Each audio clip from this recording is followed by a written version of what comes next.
تو ظاہر صاحب ابھی جس طرح ہم نے چائنیز سولر پینلز پر، چونکہ وہیں سے ہم میجورٹی سولر پینلز امپورٹ کرتے ہیں، تو اس پر 10% ٹیکس لگایا، تو یہ ہماری اس پالیسی کا، اس 10% ٹیکس کا کوئی منفی اثر تو نہیں ان ریلیشن شپس پر یا ان میٹنگز پر پڑ سکتا؟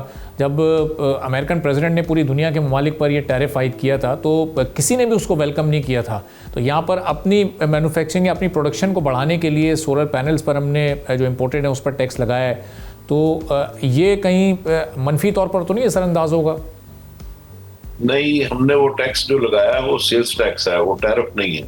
تو سیلز ٹیکس کا مطلب یہ ہوتا ہے کہ آپ جو آپ کی لوکل انڈسٹری ہے، سولر پینل پاکستان میں بھی بن رہے ہیں، تو چونکہ ان کے اوپر ٹیکس ہے ان کی پروڈکشن کے اوپر، تو اسی طریقے سے اس کو ایٹ پار کرنے کے لیے جو آپ امپورٹ کر رہے ہیں پینل، تو ان کے اوپر بھی آپ نے 10% سیلز ٹیکس لگایا ہے. تو یہ اس کو ایٹ پار کرنے کے لیے ہے، تاکہ ہماری جو یہ ایک دیکھیں، یہ ایک انٹرنیشنل رائٹ ہوتا ہے کہ آپ اپنی لوکل انڈسٹری کو پروٹیکٹ کرنے کے لیے ٹیرف لگا سکتے ہیں. لیکن یہ یہاں پہ انہوں نے اس کو پروٹیکٹ کرنے کے لیے ٹیرف نہیں لگایا، بلکہ سیلز ٹیکس لگایا اس کو ایٹ پار کرنے کے لیے، تاکہ دونوں کی جو کاسٹ آف پروڈکشن ہے وہ ایک طرح سے برابر ہو جائے. یہ اس میں اس کی مقصد ہے. تو اس کا کوئی ایسا نیگیٹو امپیکٹ نہیں ہے، اور نہ اس میں کوئی چائنا کو کوئی شکایت ہو سکتی ہے. صحیح. ابھی ہم نے دیکھا کہ جو فوڈ اینڈ ایگریکلچر کا ہمارا شعبہ ہے، اس میں بہت سارے لوگوں کو ہم نے، کوئی 1000 کے قریب لوگوں کو ہم وقتاً فوقتاً بھیج رہے ہیں، وہ وہاں سے جو اس وقت لیٹسٹ کورسز ہیں، جو لیٹسٹ ٹیکنالوجی کا استعمال ہے، وہ سیکھ کر بھی آ رہے ہیں. تو اب یہ جو دیگر ہمارے سیکٹرز ہیں، chemical sector, petro chemical sector, یا جو اور اس میں کچھ اور شعبے، اسٹیل، کاپر اور دیگر جو چیزیں اس میں شامل ہیں، تو اس طرح کے بھی ایم او یوز یا اس طرح کی چیزیں آگے دیگر سیکٹرز میں بھی ہو سکتی ہیں کہ کچھ ٹریننگ کے ڈیلیگیشنز جائیں اور وہ وہاں سے یہ چیزیں سیکھ کر پھر واپس آئیں، چونکہ ہم دیکھ رہے ہیں کہ ان تمام سیکٹرز میں چائنا بہت آگے نکل چکا ہے. جی بالکل، آپ نے صحیح کہا ہے، اور اس میں بہت سارا ویکیوم موجود ہے، اور ہمارے لوگ وہاں جائیں، وہاں سے ٹریننگ لے کے آئیں.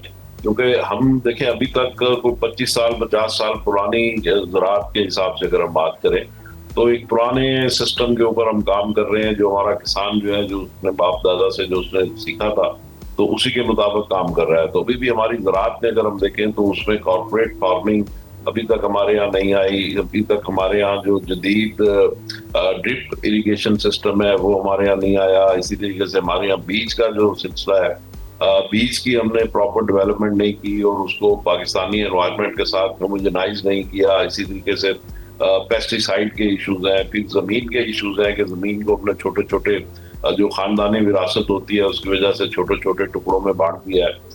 تو یہ اس طرح کی چیزیں ہیں. اب انڈیا نے بھی اس میں بڑے اچھے تجربہ کیا ہے اس میں زراعت میں، کہ انہوں نے ایک کوآپریٹو فارمنگ کی ہے. ایک تو کارپوریٹ فارمنگ ہے، ایک کوآپریٹو فارمنگ ہے. تو کوآپریٹو فارمنگ میں یہ ہے کہ انہوں نے 100 200 500 کسانوں کو ملا دیا، ان کے سارے جتنے بھی چیزیں ہیں اس کو پول کر دیا. اگر ان کو ٹریکٹر چاہیے تو وہ پول کر کے لے لیں. انہوں نے اور بھی جو چیزیں لینی ہیں، کھاد لینی ہے تو بڑے کنسائنمنٹ لے لیں. تو اس طریقے سے کوآپریٹو فارمنگ کا بھی ایک کانسیپٹ آ رہا ہے ابھی دنیا میں. وہ انڈیا میں بڑا اچھا اس کا تجربہ ہوا ہے. تو پاکستان بھی اس طرف جا سکتا ہے اس طریقے سے. پھر اور اس سے بڑے اسکیل پہ جانا ہو تو کارپوریٹ فارمنگ بھی ہے. پھر اس میں جدید طریقہ جو ہے زراعت کا، اس سے ہمیں چائنا کے تجربات سے فائدہ اٹھانا چاہیے. تو یہ ایسے ایریاز ہیں کہ جہاں پہ ہم ابھی بھی شاید 50 سال پیچھے ہیں دنیا سے. ان چیزوں کو ہم ٹھیک کریں. پھر اس طریقے سے آپ کو پتا ہے کہ ہمارا جو فروٹ اینڈ ویجیٹیبل کی آپ نے بات کی، تو تقریباً 3000 ارب روپے کا ہمارا فروٹ اینڈ ویجیٹیبل جو ہے وہ سالانہ ضائع ہو جاتا ہے. وہ اس طریقے سے کہ جو ہمارے فروٹ اینڈ ویجیٹیبل ہے وہ ہم اس کو اگانے کے بعد وہ چونکہ اس کے ہمارے پاس روڈ انفراسٹرکچر اس طرح سے نہیں ہے، پھر ریفریجریٹڈ گاڑیاں نہیں ہیں، پھر کھیتوں کے قریب ہمارے پاس ایسی فیکٹریاں نہیں ہیں جو اس کے جیم جیلی اور اس طرح کی چیزیں بنا سکیں، تاکہ وہ جو ہمارے پاس ایکسیس فروٹ اینڈ ویجیٹیبل ہوتے ہیں ان کو ہم ویلیو ایڈ کر سکیں اور ان کو آگے کے لیے پریزرو کر سکیں اور اس کو بعد میں سیل کر سکیں. تو وہ پھر گل سڑ جاتے ہیں اور خراب ہو جاتے ہیں کیونکہ یہ پیریشیبل آئٹمز ہیں.